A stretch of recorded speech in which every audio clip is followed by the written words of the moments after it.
Hi and welcome back to the channel. Thank you so much for stopping by. My name is Nicole with morningchores.com, and today we're showing you how to prep the chicken coop for the winter time.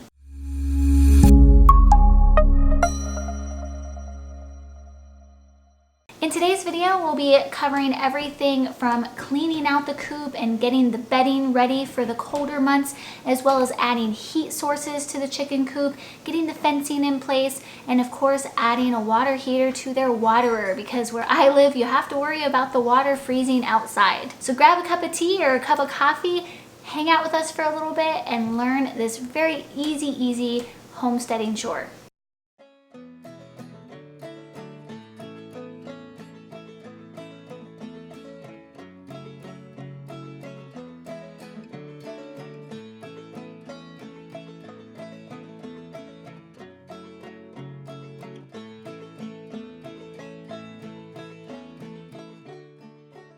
The first step is changing out the bedding, and we do what's called the deep litter method, and this is where you add a thick layer of bedding on the chicken coop floor, and then you just add thin layers on top as they defecate and use it. You don't have to really clean it entirely out, except for maybe 1 to 2 times a year.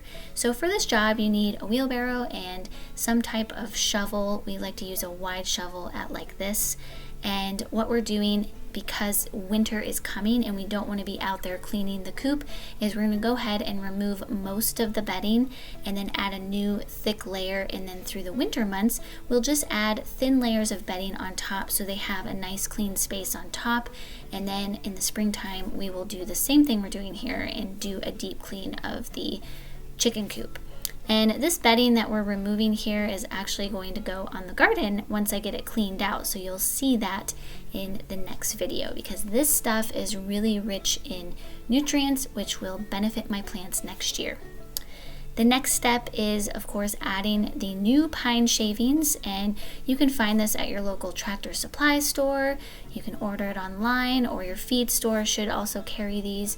But we bought 6 of these that we're going to be adding in our chicken coop space. So depending on the size of your coop will depend on how much bedding you need. And as you can see, we are piling it on really thick to provide extra warmth, and again, to prevent us from having to really deep clean the chicken coop during the colder months.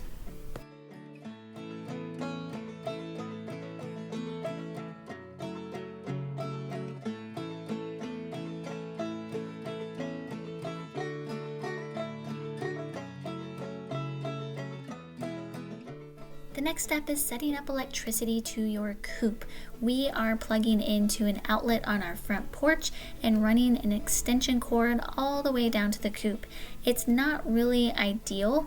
I would love to use a solar panel or something like that, but this is just what we have to do in the meantime. So whatever works for you, just do it and it'll work out just fine.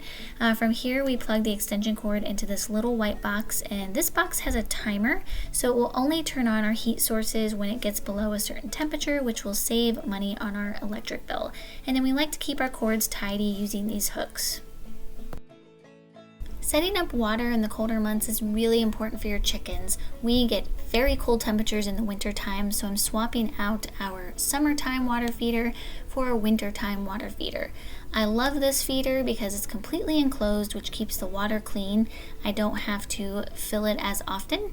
And the winter one is exactly the same, except you plug it in and it has a heat coil in the bottom to keep the water at a certain temperature and to keep it from freezing. So it works the same way. It has these little metal tabs at the bottom where they get the water out, and you fill the water the same way, and it has the heat source in the bottom. The next element that's really important is your heat source, and I've read both sides of the coin. Some people heat their coops, others don't. We are kind of in the middle. We feel we should heat it if it gets below a certain temperature. If you missed my video on setting up a baby chick brooder, I'm using the same heat lamp that I used for that.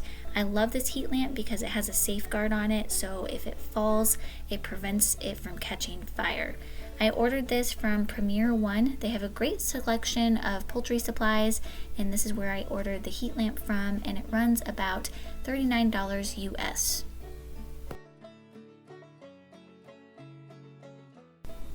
Some people opt to use solar panels to heat their chicken coops. If you can do this, I think it's wonderful. Whatever works for you, as long as we're keeping our chickens happy, healthy, and of course, nice and warm during those colder months. And the last step is checking your fencing, making sure everything's secure, there's no holes. We don't want any of those chickens getting out during those cold, chilly months. Now, if you don't use fencing, you don't have to worry about this, but this is something that we have to do, and I just like to make sure that everything's in check, safe, and secure.